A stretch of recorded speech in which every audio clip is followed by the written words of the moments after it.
በቁርአን ውስጥ ይሄ ጥሪ ያ አዩሃ الذين آمنوا የሚለው ጥሪ አላህ Subhanahu Wa Ta'ala ለወዳጆቹ ብቻ ለሙእሚናን የሚጠቀመው ጥሪ ነው ያ አዩሃ الناس የሚላለ ያ አዩሃ الكافرون የሚላለ ያ አዩሃ الناس እናንተ ሰዎች የሚለው መላ የሰው ልጆችን ሰው በመሆናቸው ብቻ ነው የሚያነጋግራቸው ያ አዩሃ الكافرون የሚለው ደግሞ ከሃዲያንን ብቻ የሚያስጠነቅቅ አንቀጽ ሲሆን ያ አዩሃ الذين آمنوا የሚለው ደግሞ ሙእሚኖችን ወዳጆቹን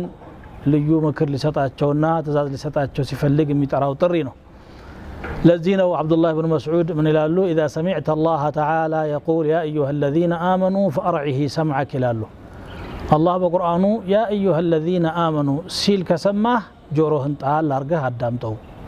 فانه خير تؤمر به او شر تنهى عنه ከዚያ ቀጥሎ የሚመጣው ወይ የምትታዘዝበት መልካም ነገር ይኖራል ወይ ደግሞ የምትስጠነቀቀው መጥፎ ነገር ይሆናል በሁለቱ መልኩ ተጠቃሚ ነህና ልብህን ከፍተህ ጆሮህን ጥለህ አዳምጥ በማለት ይመክራሉ ማለት ነው እዚህም አንቀጽ ላይ ያ አዩሃ الذين آمنوا ካለ በኋላ አንድን ትልቅ ቁም ነገር ነው እየነገረን ያለው كتب عليكم الصيام ጾም በእናንተ ላይ ተደንግጓል ወይም ተጽፏል ህጉ ጽፎ ረብ العالمين ያጸደቀው ህግ ነው ማለት ነው ወይም فرض ግዳጅ ተደርጓል ማለት ነው ይሄ ግዳጅ በእናንተ በሙሐመድ ሰለላሁ ዐለይሂ ወሰለም ኡመት ላይ የተጀመረ ሳይሆን በቀደምት ህዝቦችም ላይ የነበረ ነገር ነው كما كتب على الذين من قبلكم ይላል እንግዲህ ሁሉም ህዝቦች ሁሉም አንቢያዎች ይዘው የመጡት ሸሪዓ ውስጥ ጾምን ታዘዋል ማለት ነው የታዘዙት ጾምም አጧጧሙ ስርዓቱ ይሄንኑ የሚመሳሰል ነው ማለት ነው ምናልባት ሰዎች እንግዲህ የተለያየ አጧጧም ስርዓት ሲጾሙ ልንመለከት እንችላለን ያ በህጋቸው የመጣ ወይም ደግሞ በኪታባቸው የወረደ ሳይሆን ራሳቸው በሚመቻቸው መልኩ የቀያየሩት ነው ስሙን ብቻ ጾም ይሉታል እንጂ አላህ በተውራትና በእንጂል ያዘዘውን ሳይሆን የራሳቸውን ነው እየጾሙ ያሉት ማለት ነው ይሄንን የበለጠ የሚያረጋግጥልን في صحيح مسلم የመጣ ሐዲስ አለ يقول النبي صلى الله عليه واله وسلم فصل ما بين صيامنا وصيام أهل الكتاب أكلة السحر በእኛ አጻጻምና በመጽሐፍ ሰዎች አጻጻም መካከል ያለው ልዩነት የወቅት السحر ወይም ደግሞ ወደ ንጋት አካባቢ መብላት መፈቀዱ ነው ይሄ ብቻ ነው የሚለየን ይላሉ ይሄ ብቻ ከሆነ እንግዲህ ወሩም ረመዳን ነበር የታዘዙት አጻጻሙም ደግሞ ልክ እንደኛው ነበር የታዘዘው ይሄ ልዩነት ብቻ እንደተጠበቀ ሆኖ ማለት ነው ያም ሆነ ይህ እንግዲህ አላህ ለጾም የሰጠው ቦታ ትልቅ ነው ጾም ጾም ብሎ ያዘዘበትን ህክማ ወይም ደግሞ ጥበቡን ሲናገር ለዓለኩም ተተቁን ነው የሚለው አላህን ትፈሩ ዘንድ ይከጀላልና አለ መራቡና መጠማቱ ወይንም ደግሞ ከፍላጎቱ ታቅቦ መቆየቱ ራሱ በራሱ ተፈላጊ ነገር ሆኖ ሳይሆን የሙእሚኖችን ባህሪ ሊለውጥ የሚችልና ታቅዋን ሊያላብሳቸው የሚችል ስለሆነ ነው ይሄ ነው የተፈለገው ይላል ስለዚህ የጾም ዓላማው ታቅዋ ነው ማለት ነው ይሄ ከሆነ ደግሞ ዑለማዎች እንዳሉት መጾም ያለበት ሆድ ብቻ ሳይሆን መላ የሰውነት አካል ነው ሆድ ከምግብ ይቆጠባል ከመጠጥ ይቆጠባል እንደገና ደግሞ ሰውነታችን ከስሜት ወይም ደግሞ ከጾታዊ ፍላጎት መታቀብ አለበት ጾሙ ከሚጾምበት ሰዓት አንስቶ እስከሚፈጠርበት ጊዜ ባለው ውስጥ ይሄ ማንኛውም ሙስሊም የሚያደርገው ነው ከዚህ ባሻገር ደግሞ ምላሳችን ከሐሜት ከነገረኝነት ከውሸት ከተለያዩ በምላስ ከሚፈጸሙ ወንጀሎች መታቀብ አይናችን አላህ ያልፈቀደውን ከመመልከት አጅነቢ ወይም ባዕድ የሆነን ተቃራኒ ጾታም ሆነ ምስል ዛሬ ምስሎች እንግዲህ ሰዎችን ፈተና ውስጥ ያስገቡ ያለበት ወቅት ላይ ነው ያለነው ተንቀሳቃሽም ይሁን ተንቀሳቃሽም ያልሆኑ ምስሎች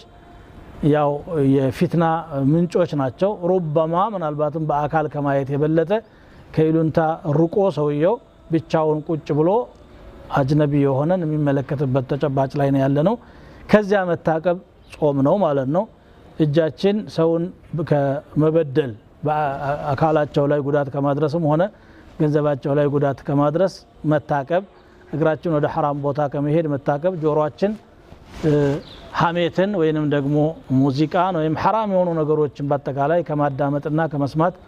መታቀብ እነዚህ ሁሉ ይካተቱበታል لعلكم تتقون የሚለው ይሄንን ነው لذلك جاء في الحديث أن النبي صلى الله عليه وآله وسلم قال من لم يدع قول الزور والعمل به فليس لله حاجة في أن يدع طعامه وشرابه ውሸትን መናገር ወይንም ደግሞ ውሸትን ተንተርሶ እንቅስቃሴ ከማድረግና ከመስራት ያልተቆጠበ ሰው ይሄን ያልተወሰው ምግብና መጠጡን በመተው አላህ ጉዳይ የለውም ይላሉ ነብያችን ሰለላሁ ዐለይሂ ወሰለም ስለዚህ ምግብና መጠጥ መተው አይደለም ዋናው ነገር ማለት ነው كل عمل ابن آدم له قالوا النبي صلى الله عليه وسلم بحديث القدس እንዳስተላለፉት አላህ እንዲህ አለ ብለው ምን አሉ የሰው ልጅ ስራ በአጠቃላይ የራሱ ነው إلا الصوم ጾም ብቻ ሲሆን فإنه لي እሱ የኔ ነው የራሴ ነው ይላል يدعو طعامه وشرابه وشهوته من أجلي ምግቡን መጠጡንና ፍላጎቱን ለኔ ብሎ ይተዋል ስለዚህ የኔ ነው አለ እንግዲህ ጾም ማለት ተርኩ محبوبات النفس من أجل المعبود ነው ይላሉ ابن القيم ጌታን ለማስደሰት ሲባል ነፍስያ የምትፈልገውን ነገር መተው ነው አለ هو لجام المتقين የአላህን የሚፈሩ ሰዎች ባሪያዎች የባሪያዎቹ ልጓም ነው እንደፈለጉ እንዳይፈነጥዙ አላህን መፍራት ሸብቦ ይዛቸዋል ጾም ደግሞ አላህን መፍራትን የሚያዳብር ነገር ነው لجام المتقين وجنة المحاربين የተዋጊዎች ጋሻ ነው አሉ ጠላታችን ወደበኛ ጠላታችን ዋነኛ ጠላታችን እዚህ ዱንያ ላይ ሸይጣን ነው ሸይጣንን ተጠንቀቁ ብሎ ነው አላህ አደምን እንኳን ወደ መሬት ሲያወርድ ان هذا عدو لك ولزوجك فلا يخرجنكما ይሄ ጠላትህ ነው ለባለቤትህም ጠላት ነው بعضكم لبعض عدو ከፊላችሁ ለከፊል ጠላት ነው ይላል ان الشيطان لكم عدو فاتخذوه عدوا ሰይጣን ለእናንተ ጠላት ነው ጠላት አድርጋችሁ ያዙት ብሎ ይናገራል ይሄ ጠላት እንዳያጠቃን ከምንከላከልባቸው መንገዶች መካከል የሸህዋን መንገዶች ማጣበብ ነው ሸህዋ ደግሞ የሚጠባው ጾም ሲኖር ነው ማለት ነው ለዚህ ነው አላህ Subhanahu Wa Ta'ala ለጿሚዎች ልዩ በር ያዘጋጀላቸው ወደ ጀነት የሚገቡበት ያደረጉት ትግል ለዚህ ሽልማት ያበቃቸዋል ብሎ ባቡ ረያን ሚል አዘጋጅቷል እንግዲህ ዛሬ ከብዙ በጥቂቱ አንዷን አንቀጽ ነው የተመለከትነው በጾም ዙሪያ የመጣችውን አንቀጽ ቀጣዋን አንቀጽ ደግሞ በቀጣይ ፕሮግራም ኢንሻአላህ እንመለከታታለን ለዛሬው እዚህ ላይ እንቋጫለን أسأل الله عز وجل أن يوفقنا لما يحب ويرضى والسلام عليكم ورحمة الله وبركاته